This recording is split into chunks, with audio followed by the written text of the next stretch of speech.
Semakin mereka melarang, semakin mereka membenarkan keadaan bendera ini. Pesan gue cuma satu, tentu kita menghormati bendera sang-saka merah putih. Oke, it's our flag. Tapi guys, kalau pemerintah takut kita mengebarkan bendera fiksi, pertanyaan gue ini, is it fiction or is it fact?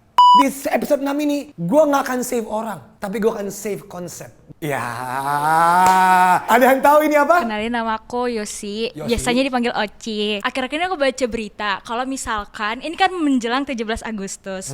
Nah, itu kan sebenarnya di awal Agustus sampai menuju 17 kan bendera merah putih dikibarkan kayak di depan rumah, pasti. di mobil-mobil atau dimanapun gitu Ya. kan. Tapi masyarakat itu akhir-akhir ini banyak yang kayak menunjukkan tidak kepuasan terhadap pemerintah karena banyak kebijakan-kebijakan yang dibuat pemerintah yang seolah-olah kayak mempermainkan rakyat. Contohnya yang terbaru ini tuh yang ATM yang kalau misalkan nggak dipakai dalam 3 bulan itu tuh diblokir sama pemerintah. Jadi kayak seolah-olah Prabowo ini kayak sebagai pahlawan yang misalkan nih buat kebijakan. Gue suka Oci, ngapa? Oci, lu FAUI, lu kampus perjuangan, nggak usah malu dan takut berbicara. Ya terus? Jadi itu buat suatu kebijakan yang kayak merugikan rakyat. Terus tiba-tiba nanti bakal ditarik nih sama Prabowo kayak dikembalikan nih seperti semula, kayak seolah-olah Prabowo itu kayak sebagai hero. Di One Piece itu sebenarnya guys, ada yang kayak dia pemerintahan yang bagian yang ngurus ke laut gitu lah ya, kayak tentara-tentaranya, ada di bagian pemerintah yang ngurus sistem politiknya gitulah.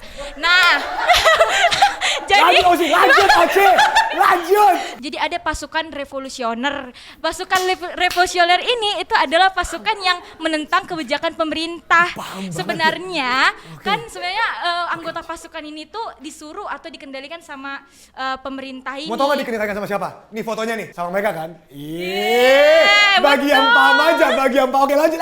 Jadi, lanjut. Gue suka nih. Itu gorosek guys. Nah, Tenobito ini biasanya ada sisi kelamnya di dalam, kayak mereka itu nyiksa orang-orang yang bukan bagian dari mereka lah istilahnya. Jadi mereka itu kayak hanya bisa menikmati mereka-mereka aja yang sesama penguasa. Dan tepuk tangan tuh Oci.